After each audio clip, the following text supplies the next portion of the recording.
Imagine a situação. A cada novo amanhecer, a guerra não dá trégua. As bombas não escolhem horários, os ataques não respeitam fronteiras, e a resistência ucraniana se ergue mais forte a cada embate.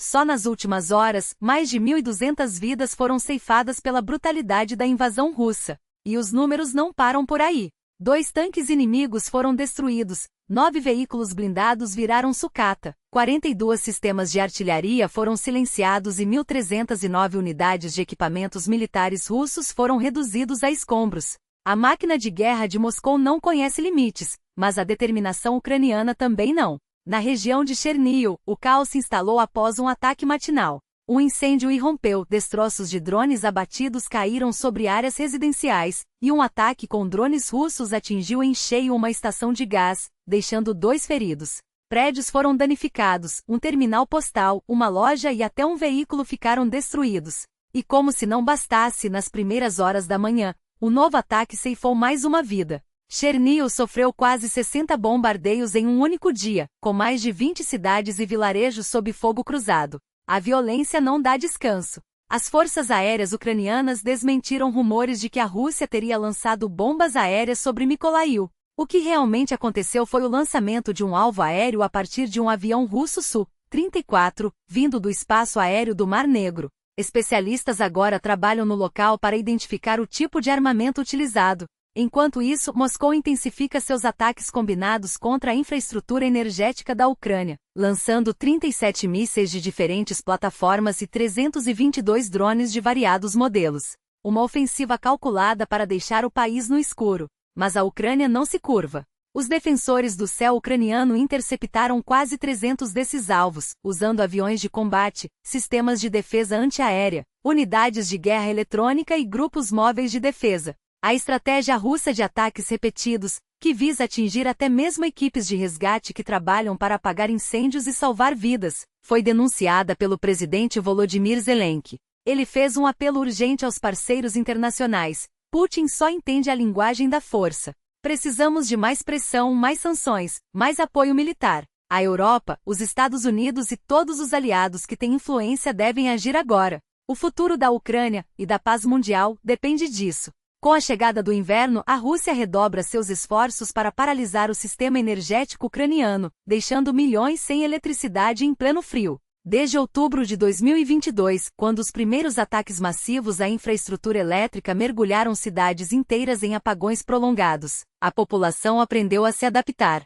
Em Kharkiv, por exemplo, após um bombardeio que deixou 200.000 pessoas sem luz, a resiliência falou mais alto. Não temos medo, diz o morador. Estamos preparados. Temos geradores, powerbanks, velas e até fogões a lenha. Se faltar luz, sabemos o que fazer. O mesmo espírito se vê em Odessa. Após um ataque recente que cortou a energia em quase toda a cidade, os moradores não entraram em pânico. Compramos garrafas térmicas, cobertores, powerbanks para os celulares e até um aquecedor portátil, conta uma mãe. Se o pior acontecer, estaremos prontos. Melhor prevenir do que remediar. Escolas e universidades também se adaptaram. Na Universidade Nacional de Kharkiv, aulas são realizadas em espaços com geradores e painéis solares, garantindo que o ensino não seja interrompido. Uma usina solar de 36 kW está sendo instalada para reforçar a autonomia energética. A experiência de 2022 ensinou lições valiosas. Naquele ano, muitos ficaram sem eletricidade por dias, às vezes semanas. Hoje, pontos de resiliência, espaços com geradores, carregadores e aquecimento, estão espalhados por todo o país, em escolas, hospitais e até supermercados. No ano passado, precisei carregar meu celular em um desses pontos, lembra uma moradora de Dnipro. Eles são essenciais. Mesmo que falte luz em casa, sempre há um lugar para se aquecer e recarregar as baterias. A guerra não escolhe suas vítimas, mas a Ucrânia escolheu não se render. Cada ataque russo encontra uma resposta, cada tentativa de paralisar o país fortalece ainda mais a união do povo. Os ucranianos não esperam pelo pior, eles se preparam para ele. E enquanto houver fôlego, haverá resistência. Porque, no fim das contas, a luz que Moscou tenta apagar é justamente a que ilumina o caminho da liberdade. A energia elétrica não é mais um luxo, mas uma garantia de dignidade. Quem investiu em um acumulador potente com mais de 300 ampères-hora, sabe disso. Basta um teste para comprovar. 12 horas de autonomia, mesmo em apartamentos de 3 quartos. O suficiente para manter geladeiras, freezers, computadores e celulares funcionando. O suficiente para que a vida não pare. Nos últimos anos, a infraestrutura urbana se reinventou. Geradores robustos agora estão prontos para sustentar hospitais, centrais térmicas e pontos críticos de abastecimento.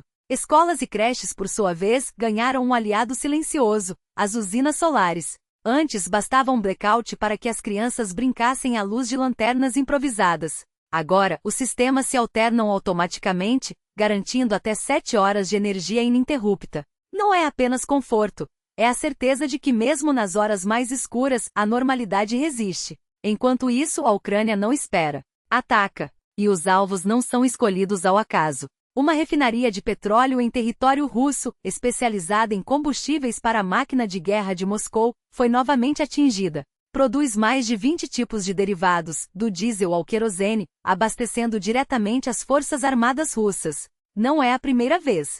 Há exatamente um mês, o mesmo complexo já havia sido alvo de um ataque preciso. A mensagem é clara: cada gota de combustível que alimenta a agressão terá um preço. E a resposta internacional não demora. Em uma reunião recente do formato Ramstein, parceiros reafirmaram seu compromisso: centenas de milhões de dólares serão destinados à compra de armamentos ucranianos. O ministro da Defesa do país não escondeu o otimismo. Novos aportes foram garantidos, fortalecendo a capacidade de defesa e acelerando a produção local. Mas o apoio vai além. A Europa desenha agora uma estratégia de defesa 2030, um plano ambicioso para blindar o continente contra ameaças futuras. O documento apresentado em Bruxelas não é apenas um conjunto de intenções. É um roteiro com metas, prazos e indicadores claros. 9 áreas prioritárias, alinhadas aos objetivos da OTAN, serão reforçadas, desde a defesa antiaérea até a cibersegurança, passando por drones e mobilidade militar. A meta? Dobrar a capacidade de dissuasão até 2030. Porque, como alertou o comissário europeu de defesa, Andrius Kubilius, a guerra na Ucrânia pode terminar, mas a ameaça russa não desaparecerá. Temos que estar preparados para conter agressões e preservar a paz, afirmou.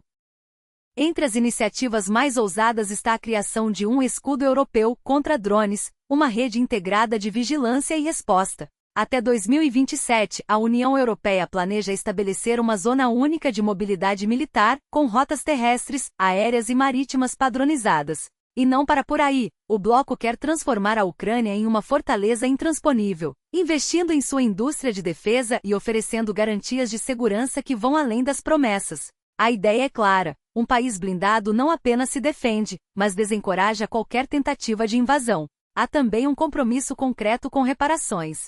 O documento menciona explicitamente a necessidade de compensar os danos causados pela guerra, um passo essencial para a reconstrução e a justiça. Afinal, a paz não se constrói apenas com armas, mas com a certeza de que o agressor pagará pelo que destruiu. A Europa aprendeu com a Ucrânia. E agora, olhando para o futuro, não se contenta em reagir. Ela se antecipa. Porque a liberdade não se defende apenas no campo de batalha, mas com planejamento, investimento e uma determinação inabalável. E se Moscou acreditava que a escuridão seria sua aliada, está prestes a descobrir que a luz, afinal, sempre encontra um caminho. Com os recursos dos ativos russos congelados na Europa e nos Estados Unidos. O objetivo é claro: concluir essa etapa ainda este ano, garantindo à Ucrânia novos meios para financiar sua defesa e reconstrução. Não se trata apenas de um documento extenso, mas de um compromisso concreto, um passo decisivo para que a justiça não seja apenas uma promessa, mas uma realidade tangível. A guerra mostrou ao mundo que a impunidade é o combustível da ousadia. E se Moscou acreditava que o Ocidente hesitaria em agir, agora enfrenta uma Europa que não apenas responde, mas se prepara para o que vem pela frente. Porque a segurança não se constrói com reações tardias, mas com ações que antecipam ameaças. E se Putin apostou na divisão, está prestes a descobrir que a unidade europeia não é frágil, é uma fortaleza em construção. A Ucrânia, por sua vez, não espera passivamente. Sua estratégia é clara: elevar o custo da agressão para a Rússia, seja por meio de ataques precisos a infraestruturas militares, seja pela produção conjunta de drones e sistemas de defesa. Cada golpe desferido contra a máquina de guerra russa não é apenas uma resposta, é um aviso. E se os mísseis e drones têm limitações técnicas, a solução não é recuar, mas multiplicar sua eficácia. Como afirmou Mikhailo Podolyak, conselheiro da presidência ucraniana, a Ucrânia está disposta a um acordo justo, reduzir as tensões para o Ocidente, enquanto a Europa paga o preço de sua própria segurança. Os Estados Unidos lucram com o fornecimento de armas, mas a paz exige mais, exige projetar força onde ela realmente importa, no coração da Rússia. A Alemanha, por sua vez, já deu sua resposta. Em um discurso contundente no Bundestag, o chanceler Olaf Scholz deixou claro: a guerra híbrida de Putin não intimidará Berlim. Se Moscou acreditava que a desinformação e os ataques cibernéticos enfraqueceriam a Europa, subestimou a determinação alemã. Não queremos prolongar a guerra, declarou Scholz, mas também não permitiremos que Putin nos vença. Nosso apoio à Ucrânia não diminuirá, pelo contrário, só aumentará. E ele deve entender, não nos superará. Enquanto isso, a União Europeia avança com uma estratégia ambiciosa, a Estrada para a Segurança Europeia. Um plano que não se limita a palavras, mas estabelece metas concretas, prazos e mecanismos de controle. 4 pilares sustentam essa nova era de defesa: a iniciativa contra drones, o fortalecimento das capacidades navais, o escudo aéreo europeu e o escudo espacial. Não são apenas projetos, são respostas diretas às lições aprendidas na Ucrânia. Porque a Rússia não ataca apenas com tanques, mas com mísseis, ciberataques e desinformação. E a Europa finalmente entendeu: a segurança não se improvisa. Até 2027, o bloco planeja criar um sistema de mobilidade militar que permita o rápido deslocamento de tropas e equipamentos pelo continente. Um passo que complementa iniciativas anteriores, como o Fundo Europeu de Defesa, e reforça a visão de uma Europa que não é apenas um projeto político, mas um ator de segurança capaz de proteger seus cidadãos. E aqui a Ucrânia tem um papel fundamental. Seu conhecimento de combate, suas tecnologias e sua resiliência são ativos valiosos. Como destacou o presidente Zelensky, a cooperação já está em andamento, e a Ucrânia não apenas recebe apoio, mas também contribui para fortalecer as defesas europeias. Para Kiev, essa aliança é mais do que uma questão de segurança, é uma questão de futuro. A adesão à OTAN pode ser um caminho longo, mas a União Europeia oferece uma alternativa imediata, uma garantia de proteção que os ucranianos tanto almejam. E se a guerra um dia terminar, a nova arquitetura de segurança europeia não poderá prescindir da Ucrânia, porque a paz não se constrói com fronteiras frágeis, mas com aliados fortes. A pergunta, no entanto, permanece: a Europa está pronta para agir antes que a ameaça se materialize? Ou continuará reagindo apenas quando o fogo já estiver aceso? A estrada para a segurança é um começo, mas sua eficácia dependerá de uma coisa: a coragem de transformar palavras em ação. Porque no fim das contas a liberdade não se defende com discursos, mas com determinação. E a Europa, desta vez, parece decidida a não repetir os erros do passado. A verdade é que a União Europeia se encontra em um momento decisivo. Enquanto seus membros debatem estratégias e cronogramas, o relógio não para. O plano de 5 anos para fortalecer as capacidades de defesa do bloco, anunciado na White Paper desta primavera, é um passo necessário. Mas será suficiente? Ou será apenas mais um documento repleto de boas intenções, enquanto as ameaças se multiplicam à porta?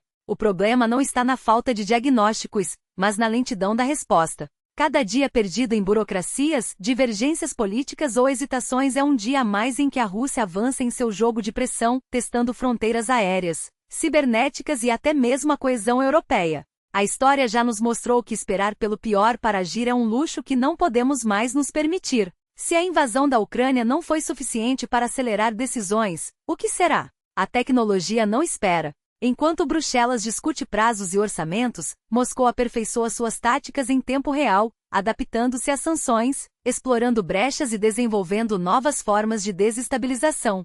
A guerra na Ucrânia não é um conflito isolado, é um laboratório de ameaças futuras, e a Europa não pode se dar ao luxo de ser apenas uma espectadora. Cada minuto de inação hoje será pago com juros amanhã, quando a conta da segurança chegar.